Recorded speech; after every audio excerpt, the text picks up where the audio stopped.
Mayapur ISKCON মন্দিরে একাদশীর দিন ভক্তরা এগুলো কি প্রসাদ পাচ্ছে? একাদশীর দিন আদৌ কি এই প্রসাদগুলো পাওয়া যায়? এটা নিয়ে অনেক প্রশ্ন আপনাদের মনের মধ্যে রয়েছে। আজ আপনাদের সামনে ক্লিয়ার করব শ্রীধাম মায়াপুর ইস্কন মন্দিরে ভক্তরা একাদশীর দিন কী কী প্রসাদ পায় এবং শ্রীধাম মায়াপুর ইস্কন মন্দিরে একাদশীর দিন কী কী প্রসাদ পাওয়া যায়। প্রিয় বন্ধুরা, প্রতি বছরের ন্যায় এবছরও কিন্তু শ্রীধাম মায়াপুর ইস্কন মন্দিরে মহা জাঁকজমকপূর্ণভাবে ঝুলন যাত্রা অনুষ্ঠিত হতে চলেছে। আর আস্থার দ্বিতীয় দিনে একাদশীতে শ্রীধাম মায়াপুর ইস্কন মন্দিরে ভক্তরা কী কী প্রসাদ পাচ্ছে সেগুলো কি আপনাদের সামনে আমি তুলে ধরার চেষ্টা করব। ভিডিও শুরু করবার আগে আপনাদের কাছে জানিয়ে রাখি, আপনারা যদি আমাদের চ্যানেলের নতুন সদস্য হন, চ্যানেলটি সাবস্ক্রাইব করবেন, বেল আইকনটি অল করে রাখবেন, ফেসবুক পেজ থেকে দেখলে পেজটিকে ফলো করে রাখতে ভুলবেন না। ভিডিওটি বেশি বেশি করে শেয়ার করুন যাতে প্রত্যেকের কাছে পৌঁছে যায়। দেখতে পাচ্ছেন, এটা হচ্ছে একাদশীর প্রসাদ। এবার আপনারাই বলবেন যে একাদশী তো একটা পূর্ণ তিথি, এই তিথিতে এই প্রসাদগুলো না পেলেই তো হয়, নির্জলা বা সফলা বা অল্প কিছু প্রসাদ পেলেই তো হয়। হ্যাঁ, এটা স্বাভাবিক ব্যাপার। একাদশীর দিন সত্যি নির্জলা থাকা সত্যি খুব ভালো, কিন্তু বর্তমান সময় এবং যুগের পরিবর্তনের ফলে অনেকেই আছে বিভিন্ন রকম রোগের শিকার। তাদের সকাল হলেই বিভিন্ন রকমের মেডিসিন তাদের নিতে হয়। শুধুমাত্র এই প্রসাদগুলো তাদের জন্যই ধার্য করা হয়েছিল, কিন্তু বর্তমান সময় এটা অনেকেই যারা পারেন না তারাও কিন্তু প্রসাদটা পেতে পারেন। তবে আপনারা যারা ভিডিওটি দেখছেন, আমি জানি আপনারা খুব শুদ্ধ ভক্ত, আপনারা চাইলে নির্জলা বা ফল খেয়েও কাটাতে পারেন। তবে এই যে প্রসাদগুলো দেখছেন, এগুলো যে একেবারেই বাতিলের খাতায় এমনটা কিন্তু নয়। আপনি আলু ভাজা, বাদাম ভাজা, সাবুর পকোড়া এবং সাবুর পায়েস রয়েছে, বাকুইটের খিচুড়ি রয়েছে, এই প্রসাদগুলো কিন্তু আপনি পেতেই পারেন। এখানে কিন্তু কোনো রেস্ট্রিকশান নেই। তবে মনে রাখবেন, একাদশী মানেই যে না খেয়ে থাকা এমনটা কিন্তু কোথাও উল্লেখ নেই। একাদশী মানে এমনই একটি তিথি যে তিথিতে পঞ্চশস্যটার বারণ রয়েছে, যে কারণে আপনারা সেগুলো বাদ দিয়ে কিছু কিছু খাবার রয়েছে যে খাবারগুলো আপনারা পেতেই পারেন। সানফ্লাওয়ার বা সূর্যমুখীর তেল দিয়ে বা ঘি দিয়ে আপনি আলু ভাজা, বাদাম, কাঁচকলা এবং পেঁপে দিয়ে সবজি করতে পারেন, বাকুইটের খিচুড়ি করতে পারেন এবং করতে পারেন সাবুর খিচুড়ি, সাবু ভাজা করতে পারেন, আরও অনেক কিছু করতে পারেন। থালিতে কত কিছু রয়েছে আপনারা দেখতেই পেয়েছেন। আর এগুলো শ্রীধাম মায়াপুরে আসলে আপনারা পেয়ে যাবেন এই গোবিন্দাস প্রসাদামে। তো এই গোবিন্দাস প্রসাদমের কিছু রুলস অ্যান্ড রেগুলেশন রয়েছে, সেখানে আপনাকে মেনটেন করে চলতে হবে। প্রথমে আপনারা এসে এখানে কুপন কাউন্টার থেকে সর্বপ্রথম আপনাকে কুপন কেটে নিতে হবে এই প্রসাদমের থালির জন্য। শুধুমাত্র এখানে যে একাদশী প্রসাদের জন্যই থালি পাওয়া যায় এমনটা কিন্তু নয়। এখানে কিন্তু অন্যান্য দিন এখানে কিন্তু রাইস, সবজি এবং বিভিন্ন রকম সুন্দর একটি থালির প্রসাদ পাওয়া যায়, সেটাও আপনি পেতে পারেন। এখানে দেখতে পাচ্ছেন ভক্তরা এখানে পাওয়ার জন্য সুন্দর একটি অ্যাম্বিয়েন্স তৈরি করা হয়েছে। এখানে কিন্তু চেয়ার টেবিলের ব্যবস্থা রয়েছে, আপনারা চাইলে এখানে প্রসাদ পেতে পারেন।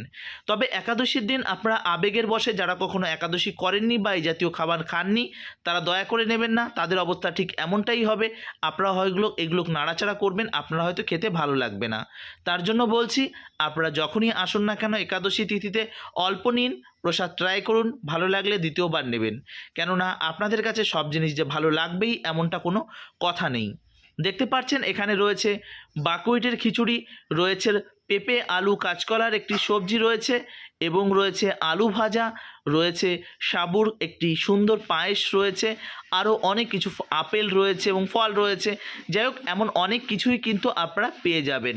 তবে সময় এবং পরিবর্তনের সঙ্গে সঙ্গে সিজন ওয়াইজ এগুলোকে চেঞ্জ হয়।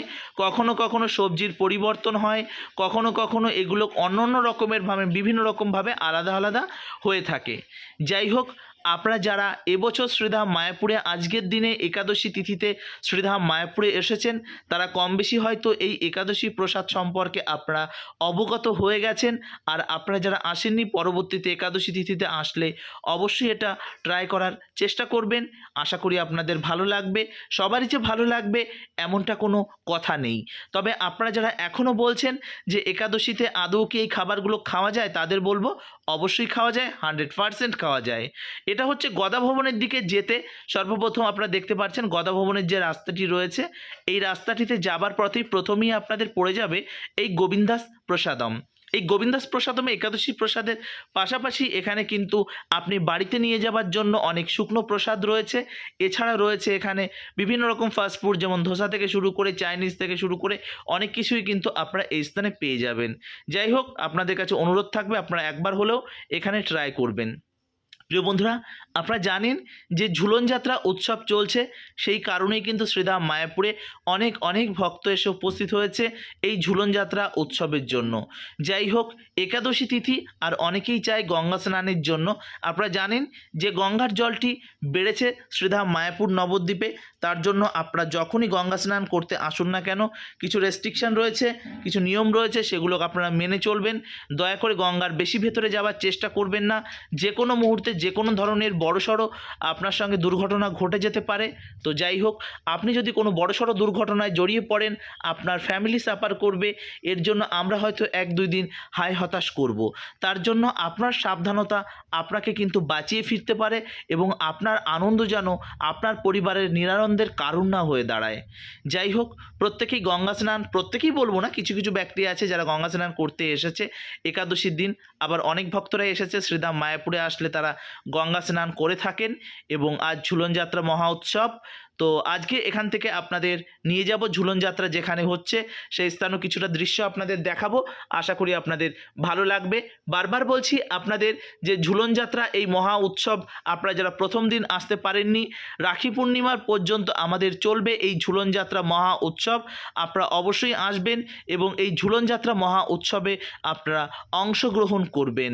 প্রিয় বন্ধুরা, ভিডিওটি যদি আপনার ভালো লেগে থাকে অবশ্যই ভিডিওটি শেয়ার করবেন। আর ভিডিওটি আপনি কোন স্থান থেকে দেখছেন সেটা জানাতেও ভুলবেন না। আপনার মূল্যবান মতামত অবশ্যই কমেন্ট সেকশানে দিয়ে যাবেন। প্রিয় বন্ধুরা, দেখতেই পারছেন ভক্তরা এখানে দাঁড়িয়ে আছেন এবং অপেক্ষা করছেন। শ্রীধাম মায়াপুর ইস্কন মন্দিরে রাধা মাধব মন্দির থেকে বের করে তারপর কিন্তু নিয়ে যাওয়া হচ্ছে কোথায় বলুন তো? ঝুলন স্থান। সেটা কিন্তু আমাদের যে নিত্যানন্দ কুঠির রয়েছে, নিত্যানন্দ কুঠিরের ঠিক সাইডে এবছর কিন্তু প্যান্ডেল করা হয়েছে। সেখানেই হচ্ছে কিন্তু প্যান্ডেল প্রোগ্রাম। প্রতিদিন রাধা কৃষ্ণকে শ্রীধাম মন্দির থেকে, মানে শ্রী মন্দির থেকে, গর্ভগৃহ থেকে ঠিক এইভাবে বৈদিক মন্ত্র সহযোগে ঠিক এরকমভাবে ভক্তরা কিন্তু হরিনাম কীর্তন এবং বাদ্যযন্ত্র সহকারে ভগবানকে নিয়ে যায় এবং তারপর শ্রীমন্দিরের থেকে ভগবানকে নিয়ে গিয়ে এই ঝুলন স্থানে যায়। সেখানে ভক্তরা বিনম্রতার সঙ্গে এই অনুষ্ঠানে অংশগ্রহণ করে। ঝুলন বেদিতে থাকা রাধা কৃষ্ণকে প্রত্যেকে ঝুলন করান এবং তারপর আবারও তারা নিজ গৃহে ফিরে যায়। প্রত্যেক ভক্তদের জন্য থাকে প্রতিদিন সুন্দর প্রসাদের ব্যবস্থা। আজ যেমন একাদশী রয়েছে, আজও কিন্তু ভক্তদের জন্য রয়েছে একাদশী প্রসাদের ব্যবস্থা। যাই হোক, ভিডিও ভালো লাগলে অবশ্যই শেয়ার করবেন। দেখতে পাচ্ছেন আপনাদের সকলের প্রিয় মায়াপুর ব্লগ আপনাদের দর্শন করাচ্ছে শ্রীধাম মায়াপুর ইস্কন মন্দির থেকে ঝুলন উৎসব এবং একাদশী তিথির প্রসাদের দুর্লভ মুহূর্ত আপনাদের সামনে আজ তুলে ধরার চেষ্টা করলো। আজকের দিনে আপনারা কারা কারা এসেছেন শ্রীধাম মায়াপুর ইস্কন মন্দিরে অবশ্যই জানাবেন। আর ভিডিওটি আপনি কোন স্থান থেকে দেখছেন সেটা জানাতেও ভুলবেন না। প্রিয় বন্ধুরা, এই ঝুলন উৎসব আপনার গৃহে কি হয়ে থাকে? যদি হয়ে থাকে অবশ্যই আমাদেরকে পাঠাতে পারেন ভিডিও। তো আমাদের ফেসবুক পেজ, আপনার চাইলে ফেসবুক পেজের মেসেঞ্জারে আপনারা পাঠাতে পারেন। এছাড়া আমাদের চ্যানেলের ভিডিও মানে যে ফোন নাম্বার রয়েছে, হোয়াটসঅ্যাপ নাম্বার, সেখানেও কিন্তু আপনারা পাঠাতে পারেন। আপনার মূল্যবান মতামতও আপনারা জানাতে পারবেন। দয়া করে আপনারা বেশি রাতে আমাকে ফোন করবেন না। কেন বলুন তো? কেননা সারাদিনের ক্লান্তির পর রাত্রে প্রত্যেকেই ঘুমন। তো যে কারণে আপনারা মোটামুটিভাবে চেষ্টা করবেন 7টা, 7:30, 8টার মধ্যে আপনারা ফোন করার। তার বেশি রাত হলে কেউ করবেন না। যাই হোক, আজকের মতন এই পর্যন্তই। পরবর্তী ভিডিওর জন্য অবশ্যই আপনারা অপেক্ষা করবেন। হরে কৃষ্ণা, জয় শ্রীলা প্রভুপাদ, জয় শ্রীধাম মায়াপুর কি জয়, ঝুলন যাত্রা মহা মহা উৎসব কি জয়। ভালো থাকুন, সুস্থ থাকুন আর এইভাবে আমাদের সঙ্গে জুড়ে থাকুন। হরে কৃষ্ণা, জয় শ্রীলা প্রভুপাদ, জয় চৈতন্য মহাপ্রভু কি জয়, মায়াপুর ধাম কি জয়। হরে কৃষ্ণা।